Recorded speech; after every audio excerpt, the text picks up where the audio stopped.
Good evening, everyone. I am Dexter Santos of the Teacher Education Program. Today we'll be talking about art appropriation. So, what is art appropriation? First, we must know it. Art appropriation refers to taking one's art for own use, without permission from creator, owner, or culture of origin. So, art appropriation refers to taking one's art for own use. So, it doesn't literally mean taking, but it's either inspiring, but it's from my view because I studied this. So, art appropriation refers to taking one's art for own use without permission from the creator, owner, or culture of origin. But it's typically without permission from the creator. Okay, moving on. We must know where art appropriation came from or its origins. So, if you have viewed your videos in the Neo, it came from a chain of inspiration. So at first, Raphael was the first one. So Raphael broke tradition of showing the Pope from the front or kneeling in profile, because in tradition, the popes were to be shown from the front or in kneeling profile. So here Raphael broke tradition and wrote it from another, rather painted it from another angle. So it was also the first painting to show a pope giving emotion. Little did Raphael know that he would start another tradition that inspired these three pieces, where Piombo um, um, had another painting of Pope Clement VII, Velasquez of both Pope Innocent X, Marati of Pope Clement IX. So that is it. And moving on to so this is the Renaissance period. So Raphael was from the Renaissance period. So we move forward to the contemporary world, where in the contemporary view, you can see this on the left side of that is Beyonce, and the right side was, I think, a movie where Beyonce's choreographer rather, was inspired by that scene, and she brought it into a new category of a music video. So in the contemporary view, the choreographer appropriated that scene. She was inspired by that scene, and therefore, after taking that scene, she implemented into Beyonce's view. Okay, let's go move on. And okay, there's another context about this. So it's visual artists using unknown art. It's another context for art appropriation. So visual artists appropriate art that isn't theirs. So visual artists can um, surf through the web and find numerous pictures that they can appropriate or steal. But it is allowed to appropriate art, but it needs to create another meaning. So here is the catch about appropriating art, because you have to give it another meaning or perspective to make it your own. So it would be called art of your own. So another example of these are collages. So collages are typical for us because we have experienced it, we have made it all. But here are three examples of it in the appropriation.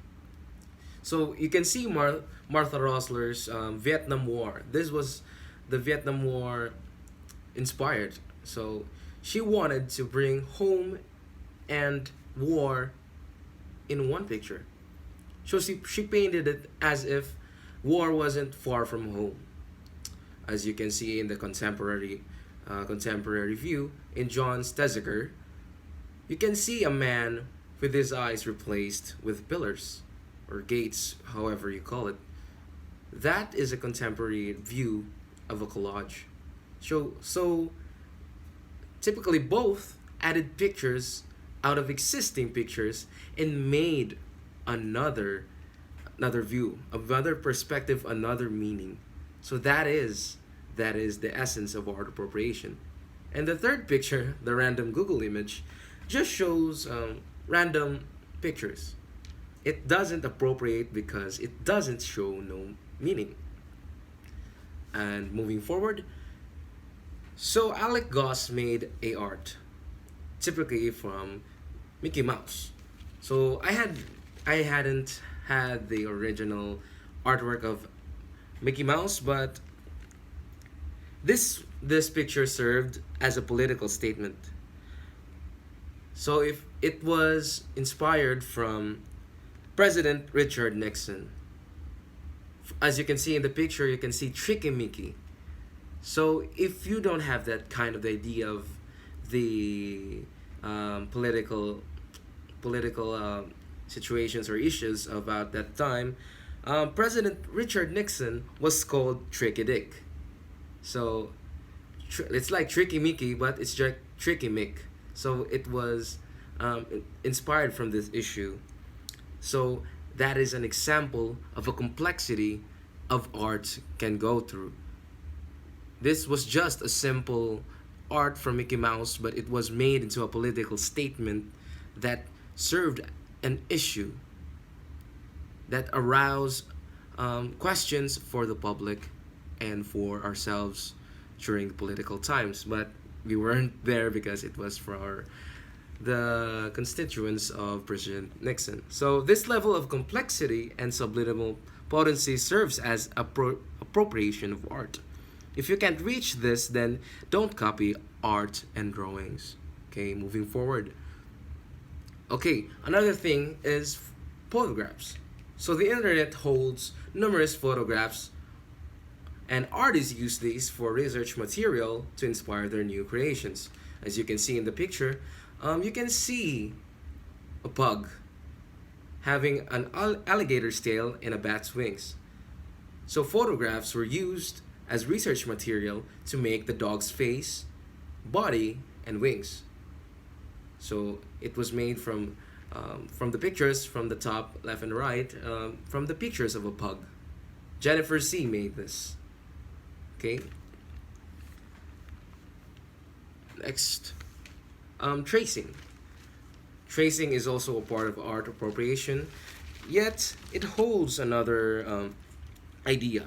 In the contemporary art, the important thing to artists is to be able to express their ideas, and tracing can let them do that regardless of their drawing skill, and, well, it also transforms their image. From their lines, the circles they choose to draw, it's called appropriating because they have made their own imposition of the art. Okay, moving forward. We are here now to call cultural appropriation. It is the unacknowledged or inappropriate adoption of the customs, practices, ideas, and etc. One of the people of society or members of another, and typically more dominant people in society. Okay, the meaning of this is this. The next pictures. As you can see in the first picture of Boglarka Balog, you can see the different endangered ethnic groups. So she wanted to raise awareness. But because she added her picture, it decided to go the wrong way of cultural appropriation. But, quote, she said that it was for awareness, then it was fine for her. But for the cultures that viewed it, it was not that good because why did she add herself when she wasn't the same as the endangered ethnic groups? And in the right, you can see the painting by Amanda P.L. and painting by Norval Murizu that resembles both. The original painting was by Norval Murizu, but it was copied by Amanda P.L. And the story about this is Amanda P.L. had a how do you call this, an auction of her artworks, and it was canceled due to the fact that she copied her paintings. But rather, the side of Amanda P.L. said she acknowledged that she was inspired rather to copy them. She was inspired by the work of Norval Murizu. And the issue about this is she didn't ask or consult the nation first. And she was white. And the original nation didn't like this. So cultural appropriation are these examples. So finally, how can we defend ourselves from being wrong? Prevent, rather. How can we prevent ourselves from being wrong to appropriate the wrong things? So, first is always be aware. Aware of what we are getting from the internet and aware of what we are going to draw. Number two is always ask questions. Okay, ask for the origins, ask for permissions, and ask for your teachers and your classmates so that you can understand fully. And number three, after you ask, you must listen carefully. Their comments, their advices, you must always listen carefully so you can be appropriate in appropriating art. So that's appropriate appropriation. In summary, art appropriation is like this. You make it, you imagine art as an essay. So imagine your classmate has an essay and you don't have an essay. So you take that essay and ask him that you need to get an inspiration from the essay so that you can make your own essay. So when you get his consent, then you make your essay. You make your essay as if you have a new idea, a new meaning, and a new perspective. And if you formulate those three and make the essay, then you have appropriate art you can call your own. Your own art. So your own essay. What was inspired from his essay. So that's how you get an appropriate appropriation. So thank you.